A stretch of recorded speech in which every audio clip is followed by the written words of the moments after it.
Hey, what's up, guys? It's Jake the Metalhead, and today I am finally covering the new Acacia Strain album called It Comes in Waves. I've been meaning to cover this album because this was their surprise release on Christmas Eve, and I figured a newer album by a band that like that's like considered I would consider them kind of underrated from what I could see in the metal community and whatnot. So like not a lot of people talk about them and stuff. So I figured maybe like hopefully this album's good and like sing its praises and all that. And and then like I took so long to listen to like digest it and all that stuff because like the album overall is like it's interesting. I find it kind of interesting in some ways, and then in others I'll explain here.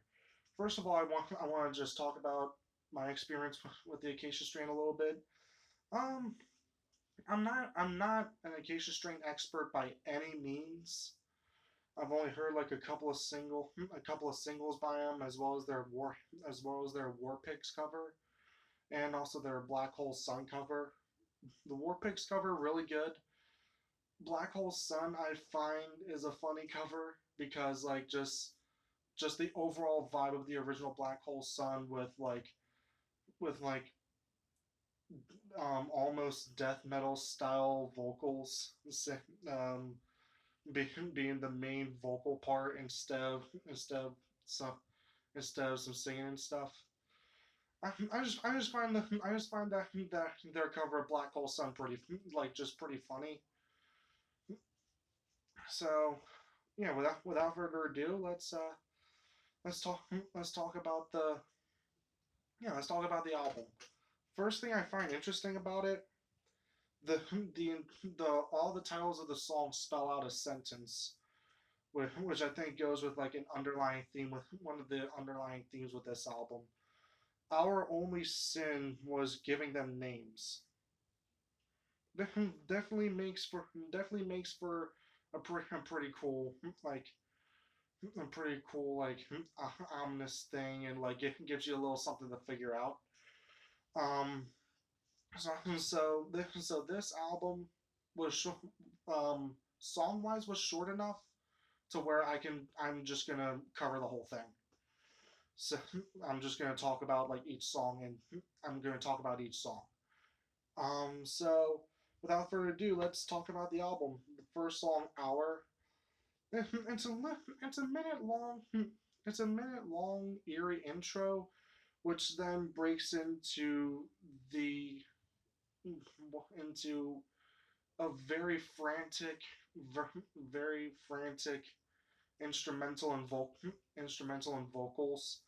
About 2 minutes in, it gets down to a slow moving but pounding drum beat over some death metal like growls and eerie lead guitar riff, as well as as a groovy and heavy rhythm guitar riff.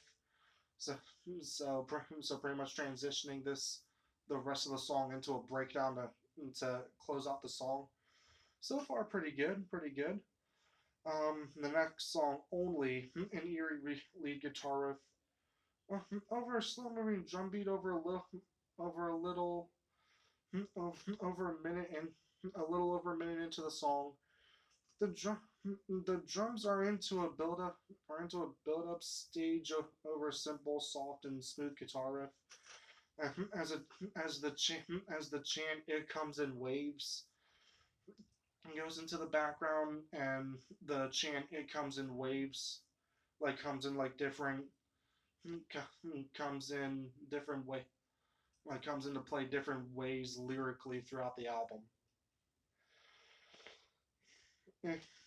And and the distorted guitar riff slowly creeps in until goes into a slower moving verse to close out the song,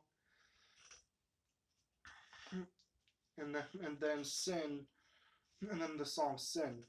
Um, it starts off with a soft guitar, which then goes into a beat that constantly that constantly switches between speeds, going from really frantic to slower and more brooding. And 2 minutes in, goes into a steady and pretty groovy drum beat, and then it stops and goes into a spoken word section to close out the song. Next, the song was. It immediately starts with a steady moving drum beat, which stays consistently slower moving throughout the song, making this song range in atmosphere from calmer parts to at points making this song pretty much a full blown breakdown, which I think keeps the song interesting. The guitars overall like aren't like overly complicated as they were in the previous songs on the album, which I think is a nice change up.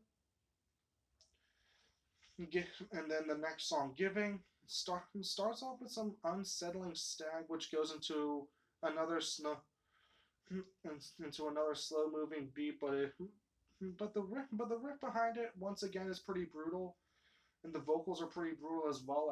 At different points in the song, they use.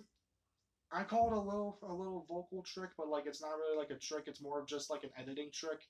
It's it's the it's the one It's the one little parts where like they edit a low growl over a high scream to make it sound absolutely brutal, and I think that's pretty cool. I think it's well used here.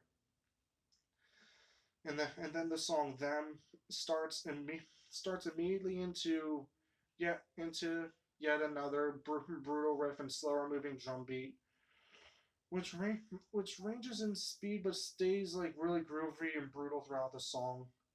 And, and then and then towards the end of the song, their vocalist Vincent Bennett lets out some of the deepest growls I've heard in a long time. Or well, not in a long time, but like it's the deepest I've heard in a while. Deepest and most brutal.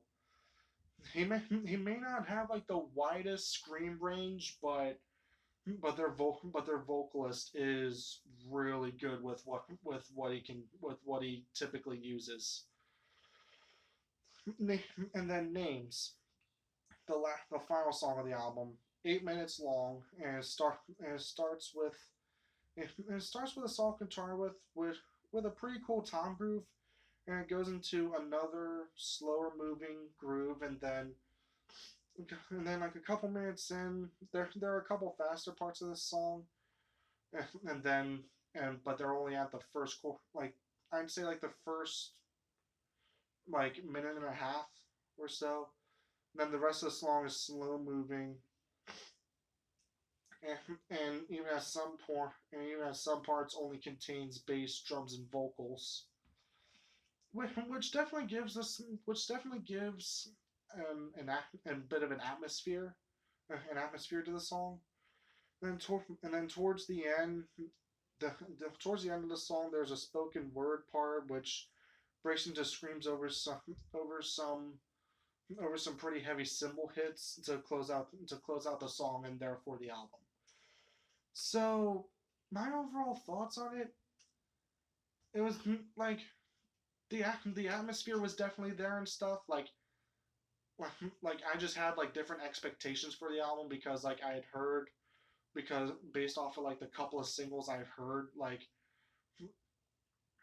just based off of like I said based off of the couple singles that I heard and whatnot, I was expecting like this song to be like pretty much like brutal and keep changing in speed and stuff all the way through. But but no, the majority of it stays like pretty slow and pretty stays like slow and brutal. Either that or they go for a more like atmospheric sound. And I don't think it's like all that bad. I just find it forgive me for saying this, but like a bit boring to me personally. Like it's not bad, but it just wasn't really like all my thing. Like I said, I had like different expectations for this album going in because like I had heard like some of the songs before I got into this album, and I was expecting like something different. From what I understand, that this this album is like the majority of the instrumentals are like different from what Acacia Strain have done previously, and is a bit of a change up for them, which which I'm all for. I'm definitely all for. I just don't really think I don't think this should have been my jumping on point for this album. Um, I, I do. I haven't fully figured out like the underlying message of the whole album yet. It's definitely ominous and really cool, and it is yeah definitely yeah ominous and very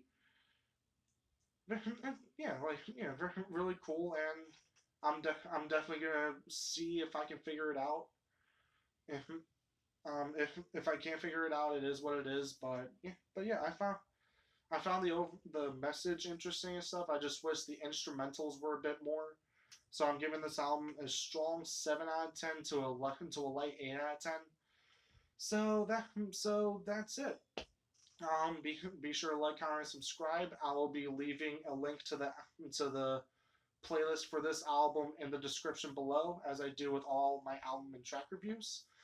And yeah, thank you guys for watching, and I will see you guys in the next one. Peace.